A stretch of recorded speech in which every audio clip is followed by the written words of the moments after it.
बिस्मिल्लाहिर्रहमानिर्रहीम अस्सलामु अलैकुम। प्रीवियस लेक्चर में हम लोगों ने डेप्रिसिएशन मेथड में से स्ट्रेट लाइन मेथड की डिस्कशन की थी एंड आई होप कि आपको बहुत अच्छे तरीके से समझ आ गया होगा। आज का जो हमारा फोकस है वो रिमेनिंग डेप्रिसिएशन मेथड पर है, जिनमें हमारे पास शामिल है एक रिड्यूसिंग बैलेंस मेथड। तो सबसे पहले हम चलेंगे रिड्यूसिंग बैलेंस मेथड के ऊपर कि हम रिड्यूसिंग बैलेंस मेथड में किस तरह से अपने क्वेश्चंस को सॉल्व कर सकते हैं। अच्छा, मैं ना डाटा बिल्कुल सेम लूंगा जैसा हम लोगों ने कर लिया था कि कॉस्ट है 100,000, residual value 10,000, useful life of 5 year. ये मैं इसीलिए कर रहा हूँ ताकि मैं आपके सामने ना एक डिफरेंस शो कर सकूं कि अगर हम लोग स्ट्रेट लाइन मेथड पर होते हैं तो हम ईच ईयर प्रॉफिट और लॉस अकाउंट को क्या एक्सपेंस चार्ज कर रहे होते हैं, हमारे एसेट्स की वैल्यूज हमारे पास carrying amount at the end of the year क्या आ रही है। तो हम लोग जब रिड्यूसिंग बैलेंस मेथड में जाएंगे तो एसेट सेम है, कॉस्ट सेम है, रेजिडुअल वैल्यू सेम है, यूजफुल लाइफ सेम है, लेकिन डेप्रिसिएशन एक्सपेंस ईच ईयर हमारे चेंज हो जाएंगे। Carrying amount for each year ये हमारे पास चेंज हो जाएगी। तो हम लोगों ने ना इस चीज को जाकर देखना है। अब यहां पर देखें तो जब हम लोग रिड्यूसिंग बैलेंस मेथड की बात कर रहे होते हैं यहां पर हम बहुत सिंपल सा इजी सा मेथड है, कोई इतना मुश्किल नहीं है। रिड्यूसिंग बैलेंस मेथड, इसको ना डब्ल्यूडीबी मेथड भी कहा जाता है। रिड्यूसिंग बैलेंस मेथड को डब्ल्यूडीबी मेथड भी कहा जाता है। यहां पर अगर हम लोगों ने डेप्रिसिएशन एक्सपेंस को कैलकुलेट करना हो, जैसे स्ट्रेट लाइन मेथड में था ना कि अगर हमने डेप्रिसिएशन एक्सपेंस को कैलकुलेट करना है तो हमारे पास फार्मूला क्या बनता था, basic formula cost minus residual value divided bye useful life. या फिर हम लोगों ने रेट की भी बात की थी कि डेप्रिसिएशन रेट, और वो रेट अप्लाई हो जाता है हमारे पास cost multiplied by depreciation rate. तो हर साल का डेप्रिसिएशन एक्सपेंस आपके पास आ जाएगा। लेकिन जब हम होते हैं ना रिड्यूसिंग बैलेंस मेथड में, तो भाई रिड्यूसिंग बैलेंस मेथड में अक्सर ऐसा होगा कि आपको डेप्रिसिएशन रेट खुद बता देगा। रिड्यूसिंग बैलेंस मेथड में अक्सर ऐसा होगा कि आपको डेप्रिसिएशन रेट खुद बता देगा। लेकिन ऐसा भी हो सकता है कि आपको cost, residual value, useful life बताए और आपसे कहे कि आप मुझे depreciation expense for each year calculate करके दें यूजिंग रिड्यूसिंग बैलेंस मेथड। तो ऐसी सिचुएशन में जो सबसे पहला काम आप लोगों ने करना होता है वो है डेप्रिसिएशन रेट कैलकुलेट करना। Depreciation rate. अच्छा, अब ये डेप्रिसिएशन रेट आपका वो जो आपने स्ट्रेट लाइन मेथड में पढ़ा था, अब ये वो वाला डेप्रिसिएशन रेट नहीं है। रिड्यूसिंग बैलेंस मेथड के लिए डेप्रिसिएशन रेट का फार्मूला हमारे पास चेंज हो जाएगा और वो फार्मूला होता है 1 minus nth root of scrap मतलब residual value divided by cost. N से क्या मुराद है यहाँ पर, useful life, number of years. तो अगर 5 साल यूजफुल लाइफ है तो फिफ्थ रूट आ जाएगा, 7 ईयर्स है तो सेवंथ रूट आ जाएगा, 4 ईयर्स है तो फोर्थ रूट आ जाएगा हमारे पास। अब अगर हम लोग अपनी सिचुएशन के मुताबिक चलें तो यहाँ पर देखें कॉस्ट क्या है 100,000, residual value 10,000 and the useful life is. तो रिड्यूसिंग बैलेंस मेथड से डेप्रिसिएशन एक्सपेंस कैलकुलेट करने के लिए हम सबसे पहला काम क्या करेंगे, डेप्रिसिएशन रेट कैलकुलेट करेंगे। और वो डेप्रिसिएशन रेट हमारे पास आ जाएगा 1 minus fifth root of 10,000 divided by 100,000। अच्छा, आपके पास ये जो आंसर आएगा ना वो 0 पॉइंट समथिंग में आएगा, तो इसको मल्टीप्लाइड बाय 100 कर दें तो देखिए आपके पास आंसर क्या आ रहा है। ये देखिए ये इसकी कैलकुलेशन होगी कुछ इस तरह 1 माइनस, अब यहां पर ये नहीं मुराद कि 5 और फिर ये कर लें, ये गलत हो जाएगा। ये तो 5 मल्टीप्लाई हो रहा है स्क्वायर रूट के साथ, तो ये नहीं है फिफ्थ रूट। हम इसको लिखा करते हैं कि आप लोगों ने शिफ्ट और ये पावर की प्रेस करें और इस बॉक्स में आकर आप लोगों ने 5 लिखा, फिर जहां पर आके पहले फ्रैक्शन ऑन कर लें।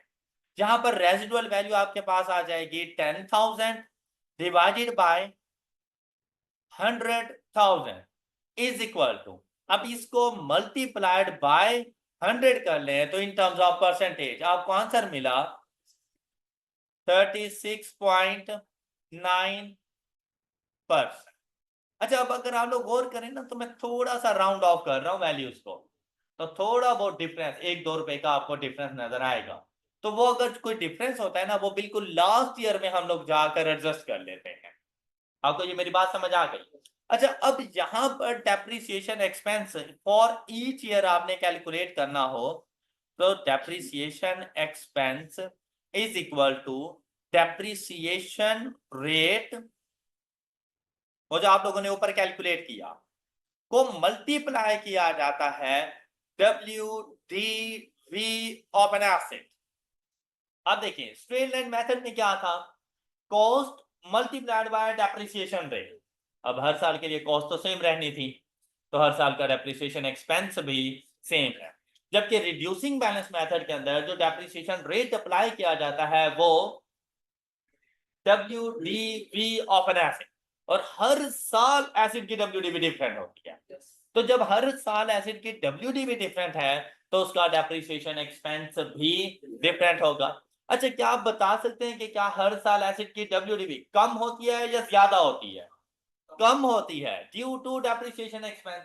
तो जब हर साल WDV कम होती जा रही है, तो इन सिचुएशंस में रिड्यूसिंग बैलेंस मेथड के अंदर इनिशियल ईयर्स में डेप्रिसिएशन ज्यादा होगी, डेप्रिसिएशन एक्सपेंस ज्यादा होगा, जबकि लास्ट के ईयर्स में डेप्रिसिएशन एक्सपेंस कम। क्योंकि भाई अगर मैं 100% का 20%, 100 रुपीज का 20% फाइंड करूं तो वो 20 है, लेकिन अगर मैं 80 का 20% फाइंड करूं तो वो 16 है। ऑलराइट, तो देखिए वैल्यू चेंज हो जाए, इवन के परसेंटेज सेम है, लेकिन वो परसेंटेज अप्लाइड डिफरेंट वैल्यू के ऊपर हो रही है। Got it? तो हर साल का डेप्रिसिएशन एक्सपेंस सेम नहीं आता, तो ये चेंज होंगे हमारे पास। अच्छा, अब अगर हम लोगों ने सपोज एक्सट्रैक्ट्स बना कर देने हो, एक्सट्रैक्ट्स ऑफ फाइनेंशियल स्टेटमेंट्स, तो हमारे पास पहली एक्सट्रैक्ट ऑफ फाइनेंशियल स्टेटमेंट कौन सी स्टेटमेंट आएगी? Statement of comprehensive income. और स्टेटमेंट ऑफ कॉम्प्रिहेंसिव इनकम में हम लोगों ने सिर्फ उसे जाके बताना होता है अपना डेप्रिसिएशन एक्सपेंस। दूसरी स्टेटमेंट हमारे पास कौन सी आएगी? Statement of financial position. Statement of comprehensive income में हम लोग उसे जाकर बताएंगे depreciation expense for each year, जबकि स्टेटमेंट ऑफ फाइनेंशियल पोजीशन में हम उसे कॉस्ट ऑफ एसेट लेस करेंगे एक्यूमुलेटेड डेप्रिसिएशन, एंड वैल्यू आ जाएगी हमारे पास कैरिंग अमाउंट, या इसको कहा जाता है। अच्छा, फर्स्ट ईयर का जब डेप्रिसिएशन एक्सपेंस फाइंड कर रहे हो, तो इससे पहले तो एसिड डेप्रिशिएट ही नहीं हुआ, तो जब डेप्रिशिएट ही नहीं हुआ तो उसकी कॉस्ट ही उसकी कैरिंग अमाउंट होती है, उसकी कॉस्ट ही उसकी WDV होती है। तो फर्स्ट ईयर के लिए जो डेप्रिसिएशन रेट हम लोग चार्ज करते हैं वो कॉस्ट ऑफ एसिड के ऊपर करते हैं, जबकि सब्सिक्वेंट ईयर्स के लिए WDV के ऊपर करते हैं। बात समझ आ गई? तो फर्स्ट ईयर 100,000 का 36.9% अगर हम लोग कैलकुलेट करें, तो हमारे पास ये ईयर 1, 2, 3, 4 एंड 5, तो फर्स्ट ईयर के लिए जो डेप्रिसिएशन एक्सपेंस आ जाएगा 36,900 का। ये बात समझ आ गई आप सब बच्चों को? अब नेक्स्ट ईयर का डेप्रिसिएशन एक्सपेंस मैं डायरेक्टली जाके कैलकुलेट नहीं कर सकता। अब उसके लिए सबसे पहले मुझे एसिड की WDV फाइंड करनी पड़ेगी, तो क्यों ना मैं स्टेटमेंट ऑफ फाइनेंशियल पोजीशन का एक्सट्रैक्ट भी साथ साथ बनाता जाऊं। तो मेरे पास कॉस्ट ऑफ एसिड क्या आएगी हर साल के लिए? 100,000 आ जाएगी। फर्स्ट ईयर का एक्यूमुलेटेड एप्रिसिएशन एक्सपेंस कितना आएगा? 36,900। ये इसमें से लेस किया तो carrying amount of the acid मेरे पास क्या आ जाएगी? 63,000। ये बात समझ आ गई आप लोगों को? अच्छा, अब जब नेक्स्ट ईयर का डेप्रिसिएशन एक्सपेंस कैलकुलेट करने लगेंगे, तो यहां से वैल्यू मिल गई, वो डेप्रिसिएशन रेट अप्लाई करेंगे हम 63,100 के ऊपर। तो जैसे ही हम लोगों ने 63,100 पर 36.9% अप्लाई किया, तो हमें वैल्यू क्या मिली 63,100 मल्टीप्लाइड बाय 36.9%। इस तरह से लिख लिया करो या 0.369 लिख लो, तब भी आपके पास आंसर बिल्कुल सेम आएगा। और एंड द वैल्यू इज, अच्छा हम लोग ना जरा होल नंबर्स में कन्वर्ट करते जाएंगे इसको, तो हम डेसिमल में नहीं जाते, हम इसको कन्वर्ट कर लिया करेंगे। तो ये वैल्यू बन जाएगी 23,284। तो यहां पर सेकेंड ईयर के लिए हम लोग जाके लिखेंगे 23,284। अच्छा, कॉस्ट ऑफ एसिड में कोई चेंज नहीं, जबकि अब क्यूमुलेटिव डेप्रिसिएशन कितनी बन जाएगी, इसमें ऐड कर दोगे 36,900, तो ये वैल्यू आपके पास क्या बन गई,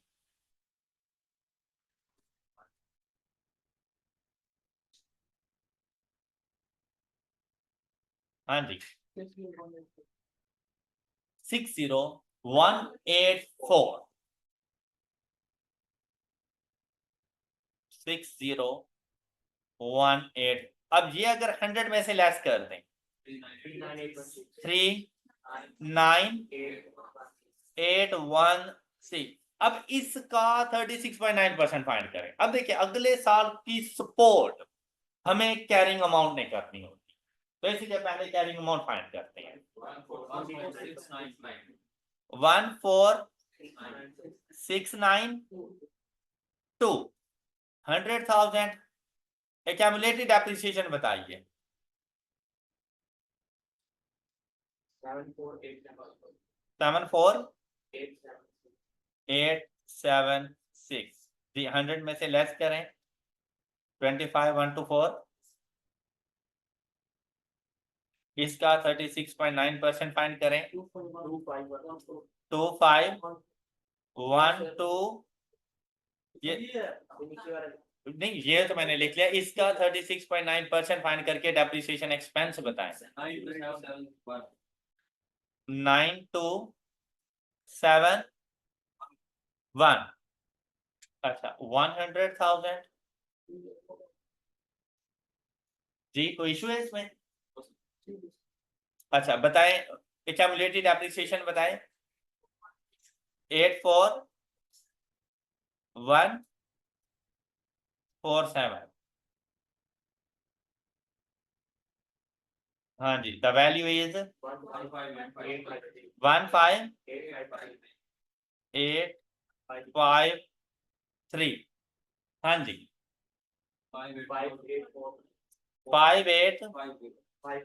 5853 कर लो इसको।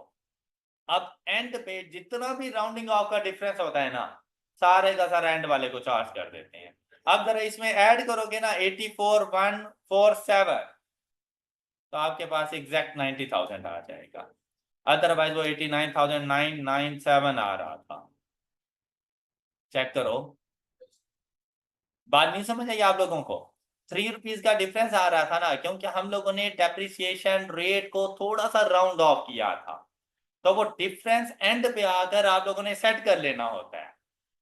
तो यहाँ पे जो डिफरेंस आ रहा था ना वो 3 रुपये, आपने मुझे 50 बताया, लेकिन अगर मैं इसमें 53 कर दूं ना, तो जैसे ही मैं इसको जाके ऐड करता हूं तो देखो क्यूमुलेटेड डेप्रिसिएशन कितनी हो जाएगी 90,000, और एंड पे रेजिडुअल वैल्यू क्या बचनी चाहिए, sorry carrying amount residual value के इक्वल बचनी चाहिए, अदरवाइज इसमें 3 रुपीज ये होती 10,000 3 रुपये, तो मैंने उसको 10,000। बात समझ आ गई जी?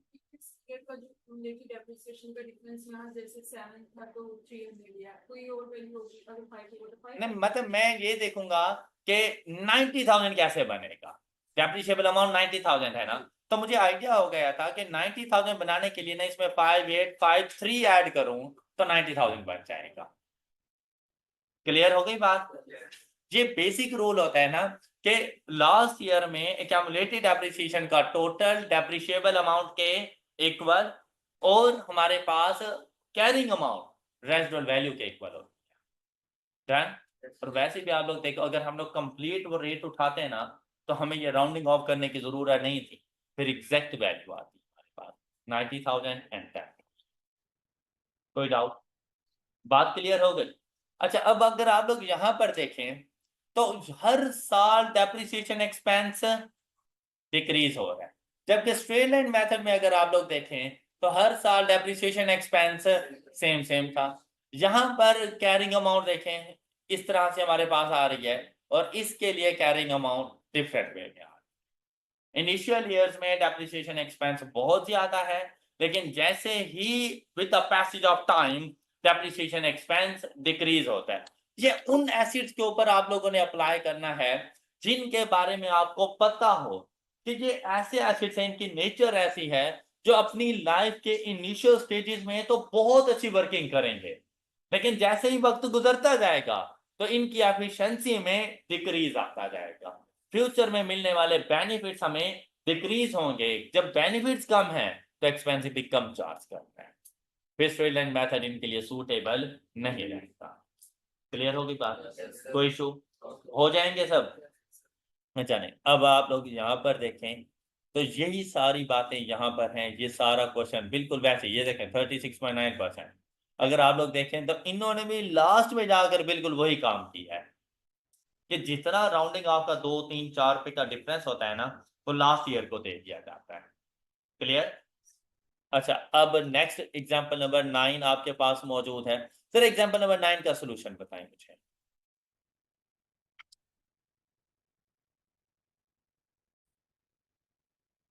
तो एग्जांपल नंबर 9 में हमारे पास था a non current acid has cost of rupees 64,000. It is depreciated by reducing balance method at the rate of 25। अब देखिए रेट उसने खुद बता दिया।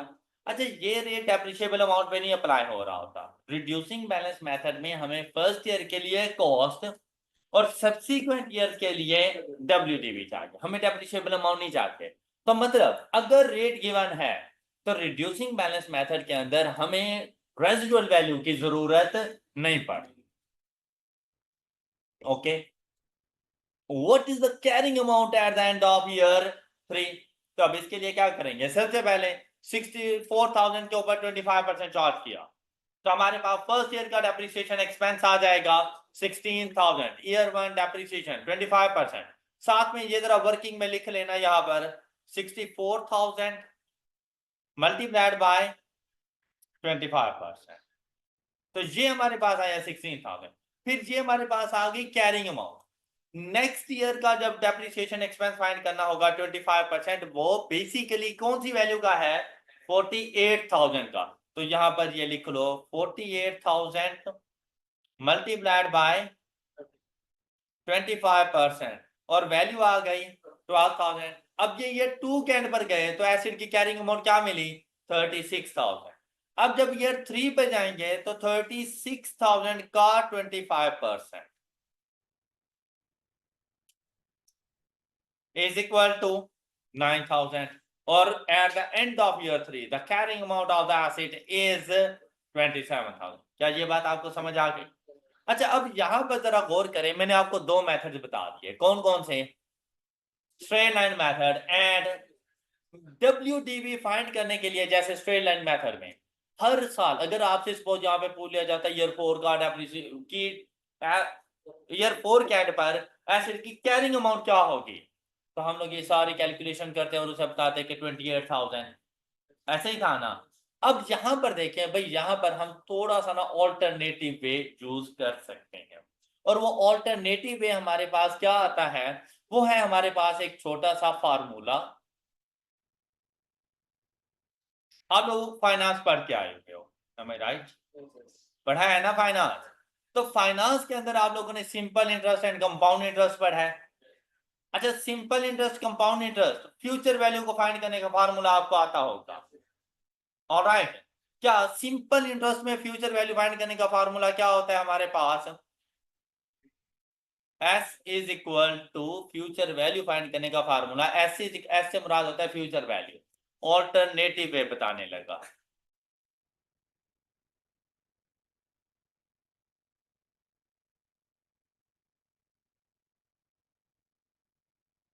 ये ऑल्टरनेटिव में बहुत काम आएगा आप लोगों के पास, alternative method.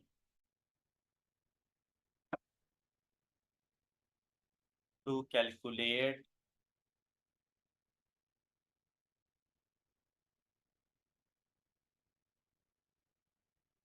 WDV of an asset of an asset।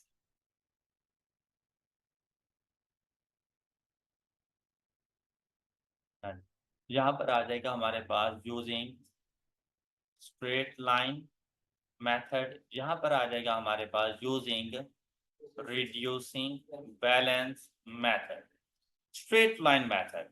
अच्छा, सिंपल इंटरेस्ट में फ्यूचर वैल्यू फाइंड करने का क्या फार्मूला होता था हमारे पास? शाबाश, P इंटू, अभी कुछ मत लिखिएगा, बस सुन लें अभी थोड़ी देर, 1 प्लस और टी, ये बात याद है। लेकिन ये फार्मूला आपको याद होगा उस टाइम यूज करते हैं जब फ्यूचर की वैल्यू ज्यादा हो as compare to principal amount. लेकिन साथ में आपको एक और कॉन्सेप्ट बताया गया था कि अगर फ्यूचर की वैल्यू कम हो as compare to principal amount, तो ऐसी सिचुएशन में क्या करते हैं?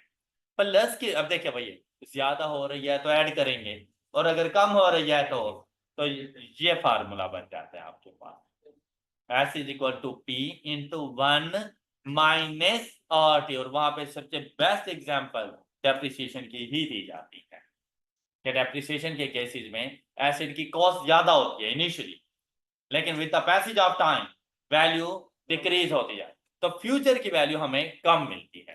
तो ये फार्मूला होता था फ्यूचर वैल्यू को डिटरमिन करने का। लेकिन जब मैं इसको कन्वर्ट करता हूं ना अपने टॉपिक में, तो मैं इसको थोड़ा सा चेंज कर लेता हूं कि एस की जगह पर हम लोग अब यूज कर लेंगे यहां WDV, अपनी आसानी के लिए WDV, और P की जगह पे हम लोग यहां पे यूज कर लेते हैं अपने पास cost of an asset. P की जगह पर क्या आ जाएगा हमारे पास? कॉस्ट। तो WDV is equal to cost into 1 minus RT।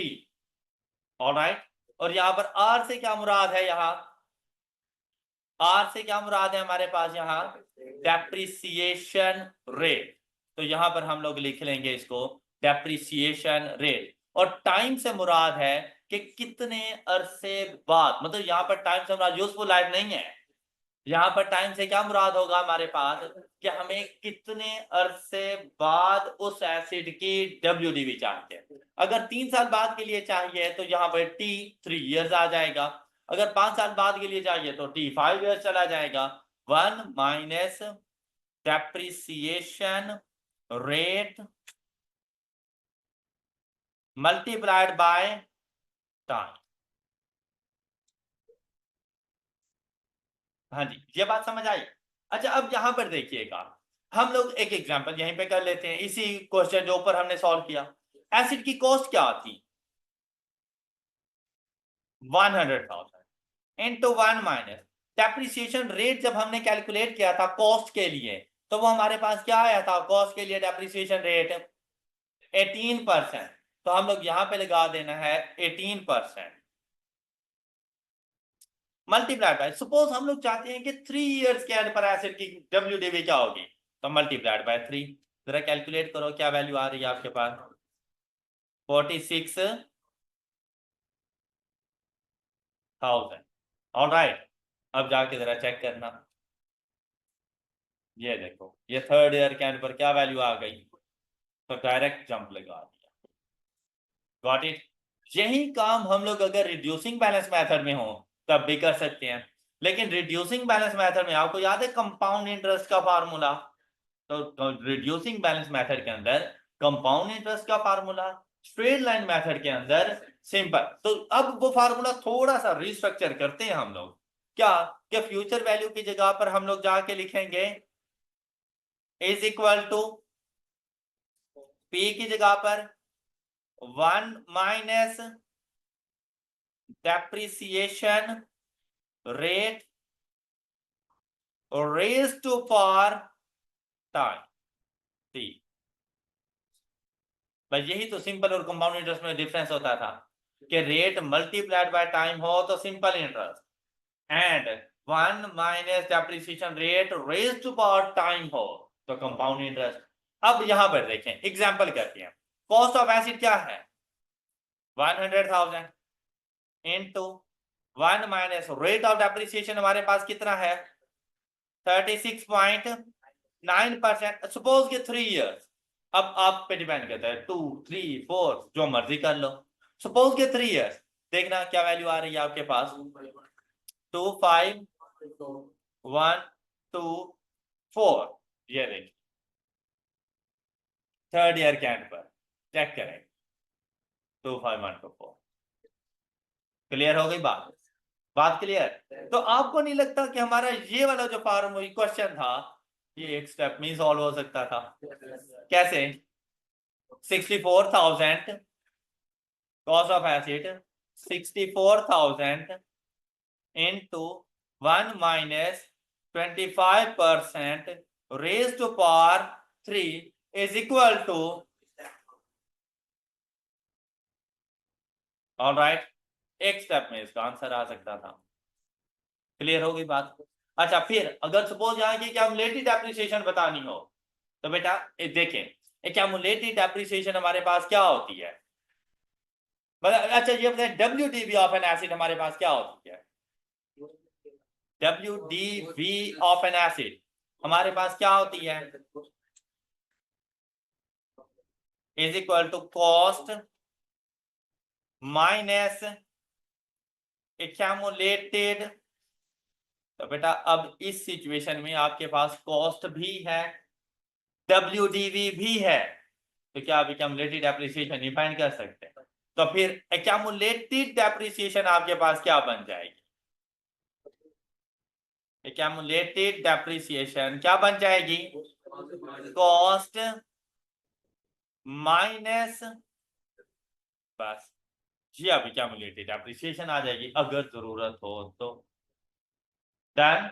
अच्छा इसमें एक छोटी सी खराबी है, फार्मूला बड़े काम का है लेकिन एक छोटा सा प्रॉब्लम है कि यूज उस टाइम पर होगा जब एसिड एक्वायर कर रहे हो first day of the accounting period.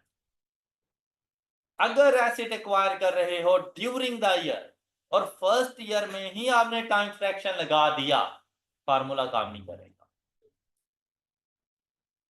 Okay, ये उन क्वेश्चंस के लिए है, ये उन एसिड्स के लिए है जो फुल ईयर डेप्रिसिएशन दें in the year of purchase. Alright, otherwise इसने काम नहीं करना, फिर आपका क्वेश्चन गलत हो जाएगा। तो ये बात जरूर ध्यान करें और ये फार्मूलाज हम मोस्टली यूज करेंगे, ये हमारे बड़े काम आ जाती है। क्लियर हो गई जहां तक किसी को कोई शो? थर्ड मेथड की तरफ चलें। द थर्ड मेथड इज, अब इनके मुताबिक तो यूनिट ऑफ प्रोडक्शन मेथड है लेकिन मैं इसको बाद में डिस्कस करता हूं। हम सबसे पहले चलते हैं sum of digit method. Next method है हमारे पास sum of digit method.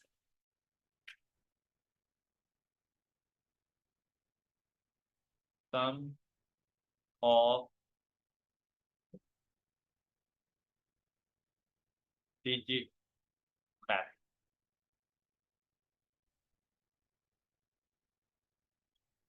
sum of year digit method, basically sum of year digit method।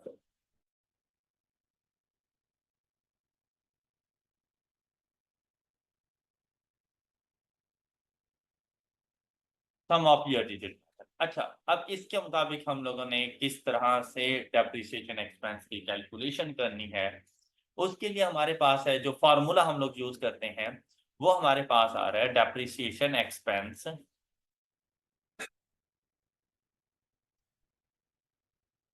Is equal to cost minus residual value, मतलब depreciable amount, divided by sum of digits divided by sum of multiplied by remaining life,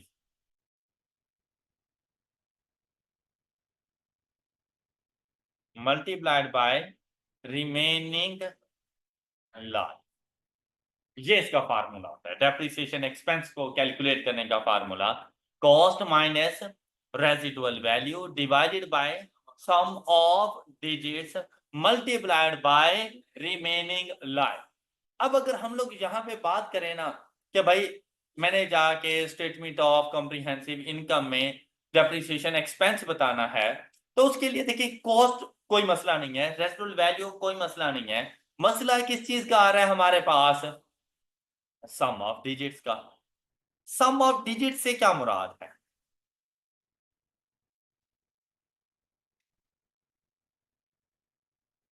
some of digit से मुराद है कि आपने 1 से लेकर 0 नहीं, 0 add हो भी जाए तो कोई फर्क नहीं पड़ता, सम से मुराद है ऐड करना। किसको ऐड करना, डिजिट्स को ऐड करो। कौन से डिजिट्स को ऐड करो, 1 से लेकर यूजफुल लाइफ तक तमाम डिजिट्स का सम।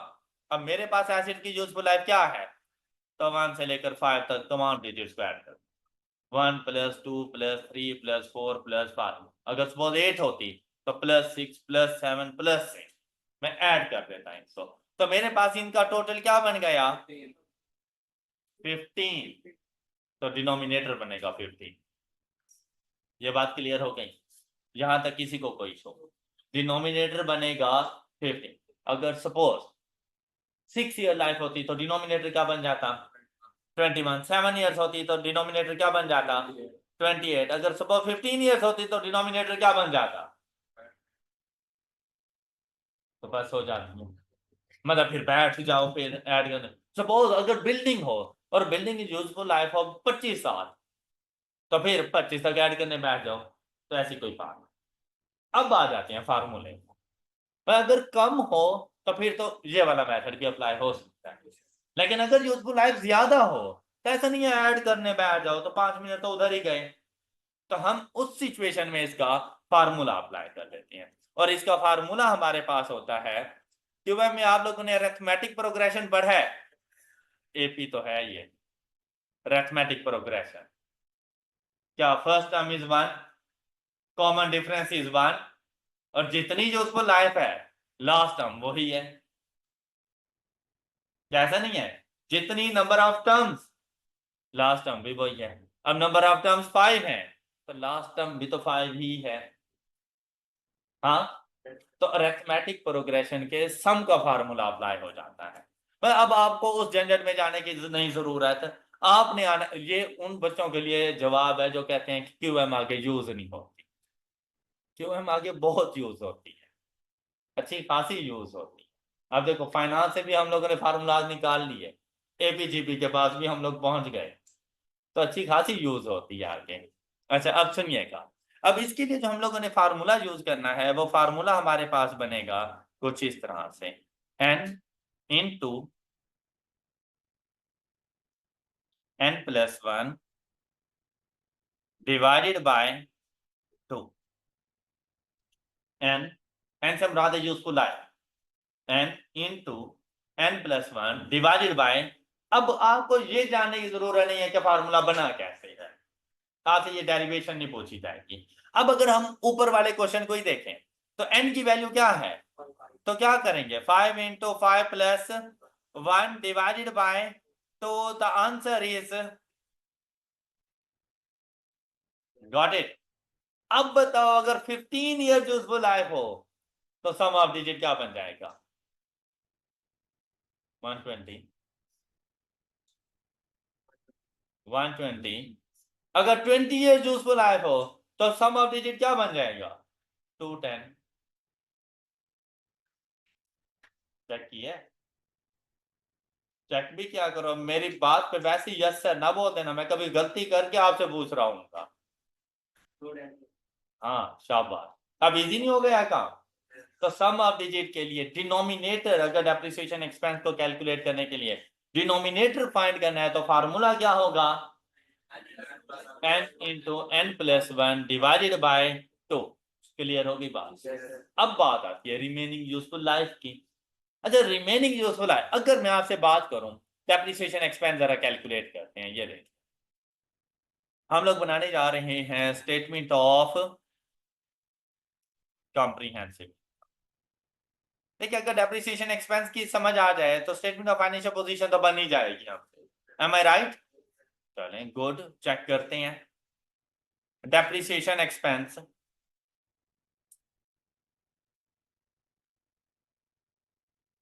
For year 1, year 2, 3, 4 and 5। अच्छा, अब देखें, फर्स्ट ईयर का डेप्रिसिएशन एक्सपेंस फाइंड करना है, तो आप मेरी इस बात पे तो बिल्कुल भी एतराज नहीं करेंगे।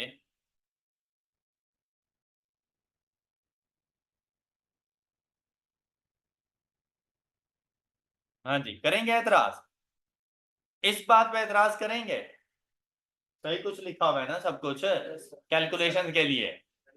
मसला अब ये आ गया है, मल्टीप्लाइड बाय क्या करूं? Remaining useful life.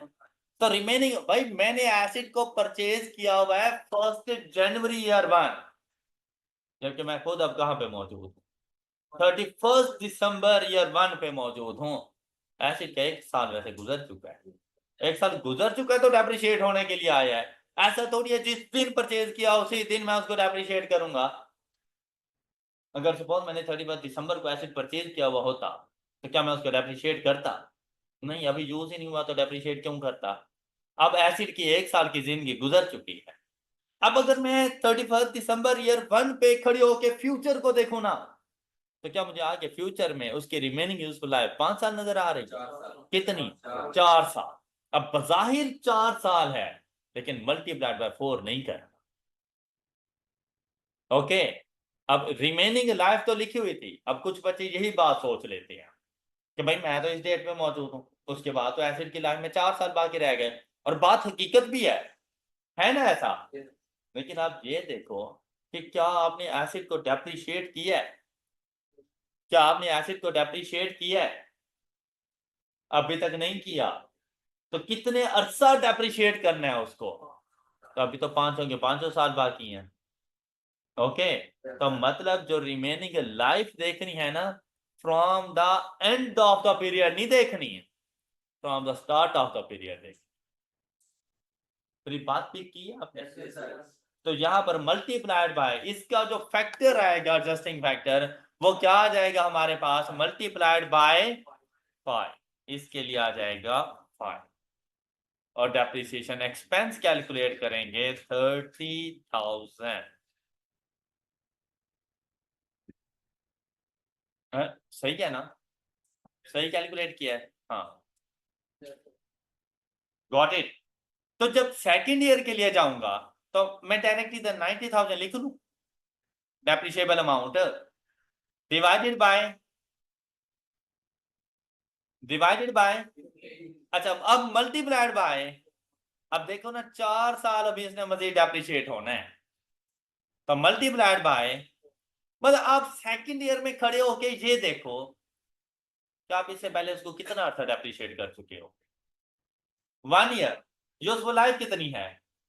5, तो बाकी अभी कितना बाकी है? ये था रिमेनिंग। Okay, multiplied by 4, 24,000। फिर अगर थर्ड ईयर पे जाऊं तो लिखवाए जरा, यहां पे क्या लिखूंगा?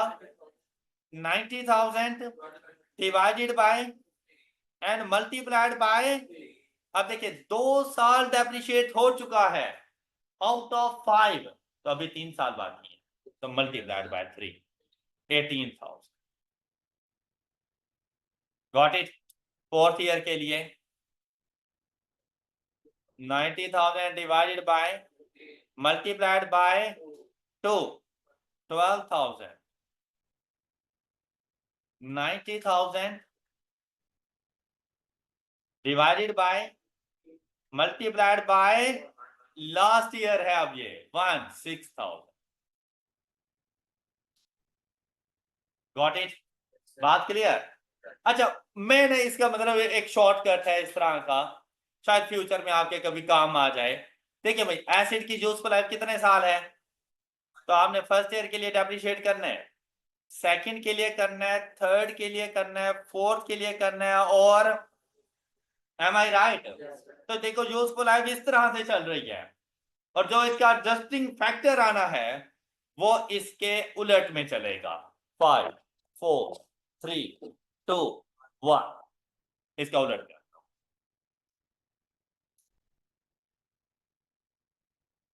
ये इसका एडजस्टिंग फैक्टर आ जाएगा। क्लियर? यूजफुल लाइफ लिखी, अब यूजफुल लाइफ को उलट करके लिखना शुरू कर दो। तो ये इनके एडजस्टिंग फैक्टर है। जो अब देखो फर्स्ट ईयर के लिए किसके साथ मल्टीप्लाई होना है उसने, सेकंड के लिए, थर्ड के लिए, फोर्थ के लिए, और फिफ्थ के लिए। तो क्या ऐसे ही नहीं किया हमने? Got it? कोई इशू यहां तक? सम ऑफ डिजिट मेथड समझ आ गया? क्या आप स्टेटमेंट ऑफ फाइनेंशियल पोजीशन का एक्सट्रैक्ट मुझे बना के दिखा सकते हो? बनाओ।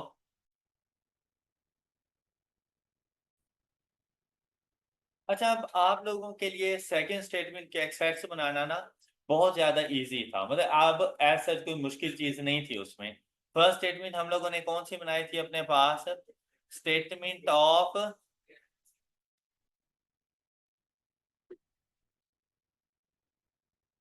और सेकंड स्टेटमेंट हमारे पास बनेगी स्टेटमेंट ऑफ फाइनेंशियल पोजीशन। अच्छा, इसमें अब सबसे पहली चीज हमारे पास क्या आ जानी है, कॉस्ट लेस करेंगे एक्यूमुलेटेड डेप्रिसिएशन, और इक्वल टू हो जाएगा ये, अब ये ऊपर ईयर्स मैंने लिखे हुए हैं सेम वही चलेंगे, 100,000। कॉस्ट सबसे पहले लिख लिया करो अगर किसी किस्म का कोई चेंज ना हो तो।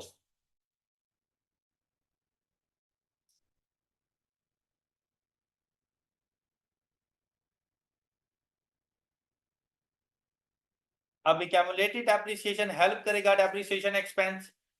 अब यहां पर देखो 30,000 फर्स्ट ईयर के लिए, और आदत बना लेनी है कि कैमुलेटेड डेप्रिसिएशन के साथ ब्रैकेट लगानी है। 30 + 24 is equal to 54,000। 54 + 18 is equal to 72,000। 72 + 12 is equal to 84,000, and 84 + 6 is equal to, अच्छा देखिए अब कोई भी मेथड यूज कर रहे हैं क्या वो रूल ऐसे ही नहीं है कि लास्ट ईयर क्या cumulated depreciation is equal to depreciable amount, ऐसे ही है ना? और जब इसकी डब्ल्यूडी भी आपने कैलकुलेट की तो आपको आंसर मिले कुछ इस तरह, the first year is 70,000, second year is 46,000, third year is 28,000, fourth year is 16,000, जबकि लास्ट ईयर, ऑल राइट। अच्छा, अब इसमें भी ना कुछ इंपॉर्टेंट बातें हैं, ऐसा नहीं लग रहा जैसे रिड्यूसिंग बैलेंस मेथड की तरह है? कैसे बना कि फर्स्ट ईयर, नहीं वो तो एक अलग बात है ना, तो वैसे अगर देखा जाए तो रिड्यूसिंग बैलेंस मेथड में भी इनिशियल ईयर्स में डेप्रिसिएशन एक्सपेंस ज्यादा और लास्ट ईयर्स में डेप्रिसिएशन एक्सपेंस कम। सम ऑफ ईयर डिजिट में भी बिल्कुल ऐसे ही हो रहा है कि स्टार्ट के ईयर्स में डेप्रिसिएशन एक्सपेंस ज्यादा है लेकिन लास्ट ईयर्स में डेप्रिसिएशन एक्सपेंस, तो मतलब एसिड की नेचर बिल्कुल वैसी ही है कि इनिशियल ईयर्स में ज्यादा बेनिफिट दे रहा है और बाद के ईयर्स में कम बेनिफिट दे रहा है। ओके, लेकिन एक डिफरेंस है, और वो डिफरेंस पता है क्या है, कि सम ऑफ ईयर डिजिट में डेप्रिसिएशन एक्सपेंस में डिक्रीज कांस्टेंट है, सम ऑफ ईयर डिजिट में डेप्रिसिएशन एक्सपेंस में डिक्रीज कांस्टेंट है।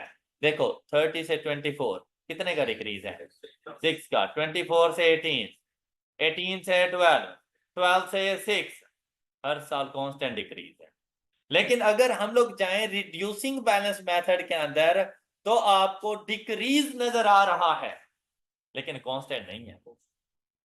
ऑलराइट, अच्छा फर्क क्या है कि भाई वहां पर सम ऑफ ईयर डिजिट के अंदर आपको कांस्टेंट डिक्रीज नजर आएगा, जबकि सम ये रिड्यूसिंग बैलेंस मेथड के अंदर कांस्टेंट रेट ऑफ चेंज नजर आता है। नहीं समझ आई?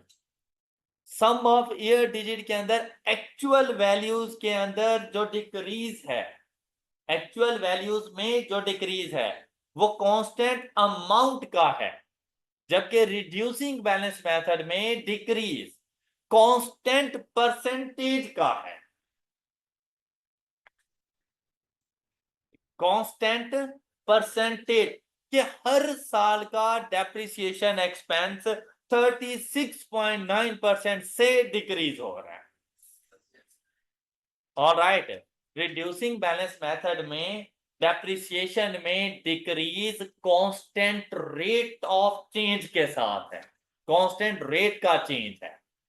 ओके, जबकि सम ऑफ ईयर डिजिट के अंदर डेप्रिसिएशन एक्सपेंस कांस्टेंट अमाउंट के साथ डिक्रीज होता है। ये दोनों में डिफरेंस है। बात क्लियर हो गई? अच्छा, अब लास्ट मेथड है हमारे पास, which is unit of production method. अब लास्ट मेथड डिस्कस करते हैं हम।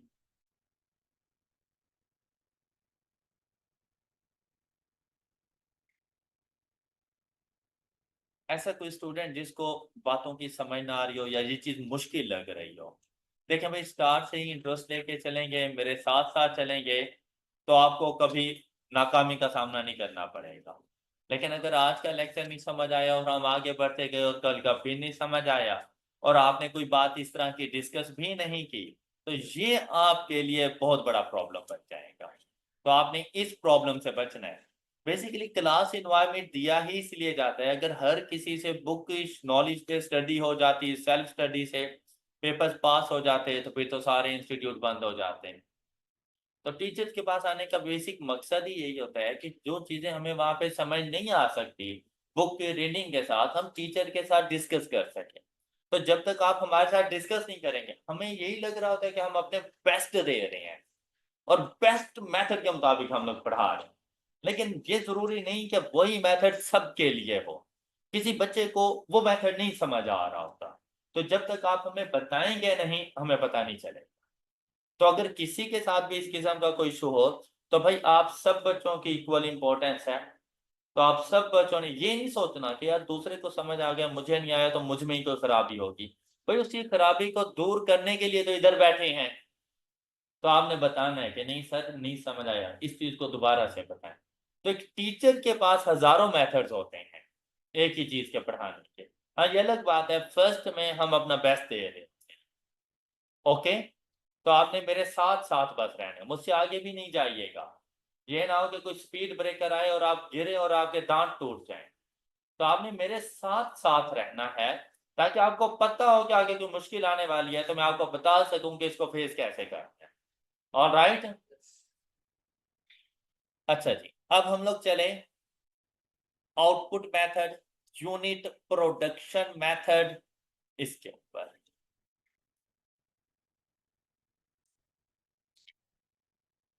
अच्छा ये ना बड़ा सिंपल सा मेथड है, लेकिन सिर्फ बात क्या है कि अब आप लोगों को जो लाइफ बताई जाएगी ना, वो इन ईयर्स नहीं होगी, वो लाइफ होगी इन यूनिट्स।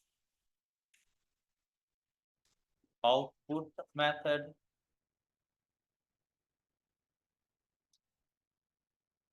और unit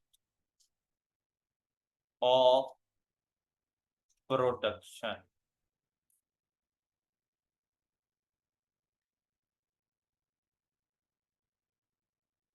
method.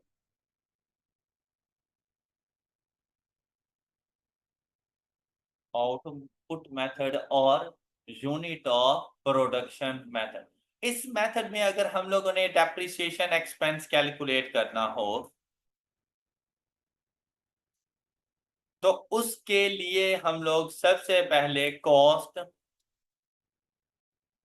Minus residual value divided by total units या output, total units multiplied by number of units produced during the year। कि जिस साल की हम लोगों ने डेप्रिसिएशन एक्सपेंस को कैलकुलेट करना है, उस साल कितने नंबर ऑफ यूनिट्स बनाए, उसके साथ हम लोग मल्टीप्लाई करवाएं। जो हम लोग ये फर्स्ट वाला मेथड करते हैं ना, ये वाला, ये बेसिकली होता है रेट, कि जैसे ही आप लोग cost minus residual value divided by total output करते हैं ना, तो आपके पास पर यूनिट डेप्रिसिएशन एक्सपेंस आ जाता है कि एक यूनिट का डेप्रिसिएशन एक्सपेंस ये है। अब हमने जितने नंबर ऑफ यूनिट्स बनाए हुए होंगे उनके साथ जाके मल्टीप्लाई करवा देते हैं, तो हमारे पास आ जाता है depreciation expense for the period. अब एग्जाम्पल हमारी बिल्कुल सेम सेम है, लेकिन उसमें अब हम लोग थोड़ा सा चेंज लेकर आ रहे हैं कि हम कह रहे हैं कि हमारे पास जो टोटल प्रोडक्शन है और पर ईयर क्या क्या नंबर ऑफ यूनिट्स हम लोगों ने बनाए, तो उसके लिए हमें ये डाटा गिवन है कि ईयर 1, 2, 3, 4 एंड ईयर 5। हम लोगों ने जो यूनिट्स बनाए ईयर 1 में, यूनिट्स प्रोड्यूस्ड। अब ये क्वेश्चन के साथ ये वाला डाटा भी साथ में गिवन होगा, units produced is equal to 1200, 1500, 1000, 3000, 2500। ये देखें टोटल कितने हो गए हैं हमारे पास, ये टोटल कितने हो गए हैं, 6200, 6200 और किसको कर लें 28। The total number of units produced in 5 years time duration is, total is equal to 9000, 90 नहीं, ओके। अच्छा, अब मेरा ख्याल कि आपको कुछ समझाने की जरूरत है। एक्सट्रैक्ट्स बना करते हैं, फाइनेंशियल स्टेटमेंट्स के एक्सट्रैक्ट्स बनाए। क्या बात, अब जरा खुद से ट्राई करें फाइनेंशियल स्टेटमेंट्स के एक्सट्रैक्ट।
अब फर्स्ट ईयर का जो डेप्रिसिएशन एक्सपेंस हमारे पास आएगा, वो हमारे पास आ रहा है 12,000। अच्छा, ये अब 12,000 हमारे पास कैसे आ रहा है कि आप लोगों ने cost minus residual value divided by total number of units कितने हमारे पास 9000, तो इसकी कैलकुलेशन आप लोगों ने आके करनी है। ये देखें इधर, सपोज कि ये आ गई आपकी वर्किंग। अच्छा, एक मेथड ये है कि आप डेप्रिसिएशन एक्सपेंस ना फाइंड करें, आप डेप्रिसिएशन रेट फाइंड कर लें, क्योंकि रेट तो अब हर किसी के लिए सेम सेम रहना है। और वो रेट कैसे आना है आप लोगों के पास, cost minus residual value divided by total number of units produce. तो यहां से आंसर आ जाएगा 10 रुपीज पर यूनिट। ऑलराइट, अब आपके लिए ये काम इजी हो गया कि आप देखें नंबर ऑफ यूनिट्स कितने फर्स्ट ईयर में कितने 1200 multiplied by is equal to 1500 multiplied by 12 15,000 1000 multiplied by 10 मैंने पहले 12 बोला था 2500 multiplied by 10 and 2800 multiplied by 10। ये डेप्रिसिएशन एक्सपेंस आ गए आप लोगों के पास। अच्छा, जैसे ही आप लोग यहाँ पे पहुंचे क्यूमुलेटिव डेप्रिसिएशन में फर्स्ट ईयर के लिए 12,000 12 प्लस 15 27,000 27 प्लस 10 37 प्लस 25 60 13 3 नहीं आता सब 12 62 प्लस 28। तो देखो accumulated depreciation at the end of the period 90,000 के इक्वल हो गई। Okay,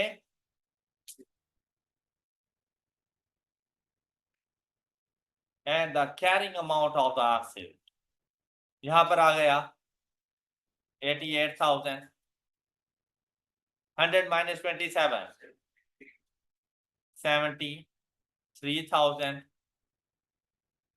100 minus 37 100 minus 62 and 10,000। I hope कि आपको मेरी ये सारी बातें क्लियर हो चुकी हैं। अच्छा बेटा, डेप्रिसिएशन एक्सपेंस के लिए स्टैंडर्ड ने हमें कहा कि जब आप लोग एसिड अवेलेबल फॉर यूज होता है ना वहां से डेप्रिशिएट करना शुरू कर दो। कब तक डेप्रिशिएट करो? जब तक कि उसकी यूजफुल लाइफ ना एंड हो जाए या जब तक आप उसको जाके डिस्पोज ना कर दो, which ever comes earlier which ever comes early. भाई आपने कहा कि एसिड की यूजफुल लाइफ है 5 साल, आपने डिस्पोज कर दिया थर्ड ईयर में, तो क्या फोर्थ और फिफ्थ ईयर के लिए डेप्रिशिएट करोगे? नहीं, फिर थर्ड ईयर तक ही डेप्रिशिएट करोगे। आपके एसिड की यूजफुल लाइफ है 5 ईयर्स और आपने डिस्पोज किया 7th ईयर में जाकर, तो क्या 6th और 7th ईयर के लिए डेप्रिशिएट करोगे? नहीं, यूजफुल लाइफ तक डेप्रिशिएट करना है, whichever comes earlier. Okay, useful life का एंड या date of disposal whichever comes earlier वहां तक एसिड ने डेप्रिशिएट होना है और फिर हर साल के लिए डेप्रिशिएट होना है, चाहे आपका एसिड फारी ही क्यों ना रखा हो, चाहे फिर आप लोग उसको यूज ना कर रहे हो। अकाउंटिंग को इस बात से कोई गर्ज नहीं है, उसने डेप्रिशिएट जरूर करवाना है एसिड। बात क्लियर? इसकी एग्जांपल कि जैसे ये एसी लगे हुए हैं, अब गर्मियों में तो ये चलते हैं, अच्छे भले चलते हैं, लेकिन क्या सर्दियों में यूज होते हैं? तो क्या आपको ये लगता है कि eight the end of the year जब मैं जाऊंगा तो मैं उन्हें कहूंगा भाई इस मंथ हमारे एसी 5 महीने के लिए चले तो 5 माह की डेप्रिसिएशन चार्ज करो? बोलो, कितनी डेप्रिसिएशन चार्ज करेंगे? अब चाहे फारिगे क्यों नहीं थे, लेकिन एसिड अवेलेबल फॉर यूज तो था ना। तो जैसे ही अवेलेबल फॉर यूज हो जाते हैं हर हाल में उन्होंने डेप्रिशिएट होना है और डेप्रिसिएशन एक्सपेंस चार्ज करेंगे। बात क्लियर? इस रूल में एक्सेप्शन आ जाती है कि अगर आप लोगों के पास आउटपुट मेथड है और आपने प्लांट एंड मशीनरी यूज नहीं किया और किसी किस्म की प्रोडक्शन नहीं हुई, तो जब प्रोडक्शन ही नहीं हुई तो डेप्रिसिएशन क्या चार्ज करूं? तो इस मेथड के ऊपर आपका डेप्रिसिएशन एक्सपेंस नील हो सकता है। आउटपुट मेथड में आपका डेप्रिसिएशन एक्सपेंस नील हो सकता है अगर पूरे साल में कोई भी प्रोडक्शन ना की जाए तो, लेकिन बाकी तीनों मेथड्स में कुछ ना कोई डेप्रिसिएशन एक्सपेंस जरूर चार्ज होगी। बात क्लियर? यहां तक किसी को कोई इशू?